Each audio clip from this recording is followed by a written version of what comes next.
I started as a complete noob in the healthcare space because our background has actually been so exclusively about image recognition in the generic sense of the word. So Imagga, the parent company of Kelvin Health, basically is a provider of precise but generic technology about everyday image type of image recognition.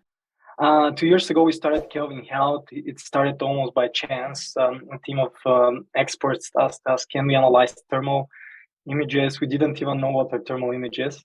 But we got super excited after a few weeks on the project, and we basically adopted it and started it as officially as a spin-off company from Imagga.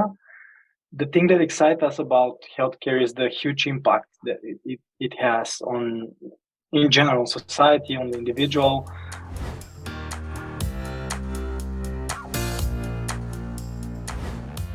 We as engineers by heart, part of our co-founding team included are with technical background. We got excited about how technology can actually solve significant problems, as I said. And obviously, health is something that everybody can relate to, ourselves included. Everybody has either some small issues with their health or their relatives' health, or sometimes big issues, unfortunately. And the thing is that a lot of things can be prevented if you have the right tools for that.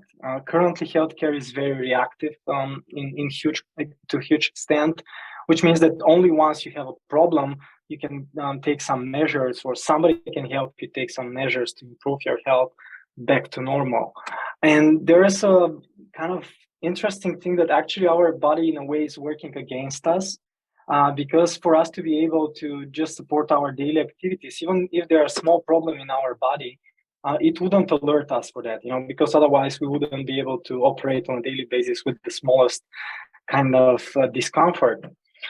But the thing is that this also means that our body is trying to cope up with certain problems until it's kind of late and it cannot cope with them anymore, and only then they're revealed.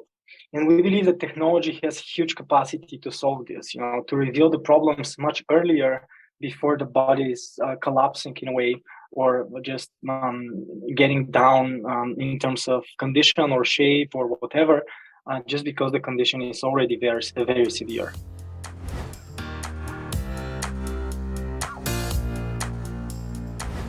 What turned out to work quite well, maybe as a bonus in the healthcare system, you have a lot of university hospitals.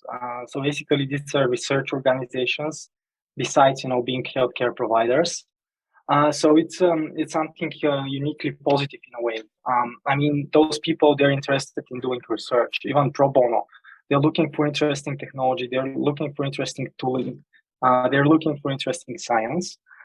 So I think this is universally applicable across markets. If it's a university hospital, it's a good partner to start with.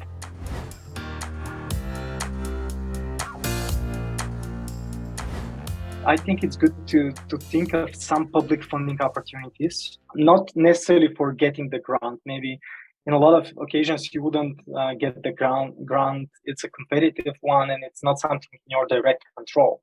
But you're starting to build a network of organizations that are interested in research, because a lot of those public funding opportunities, especially under the Horizon Europe program of the European Union, if you're based in Europe, in the European Union, or the countries that are associated to get such type of funding, basically are consortium based. So you need to find partners. There are certain types of tooling and networks for where you can basically post something as a small abstract of the things that you're doing or the project consortium that you want to build.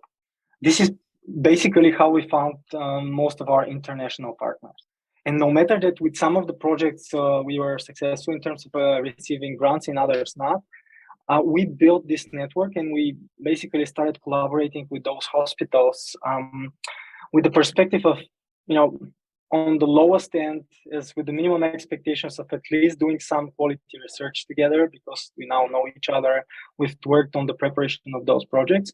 And in the best possible scenario, at least in the context of public funding, to be able to reapply or to build new type of projects and consortiums together.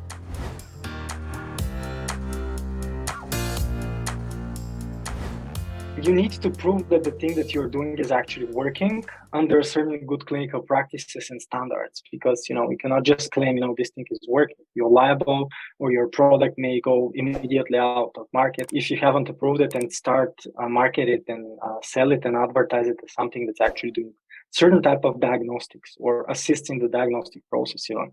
And as part of this clinical trial to recruit patients, they again might be under standard procedure practice for certain type of indications and therapies.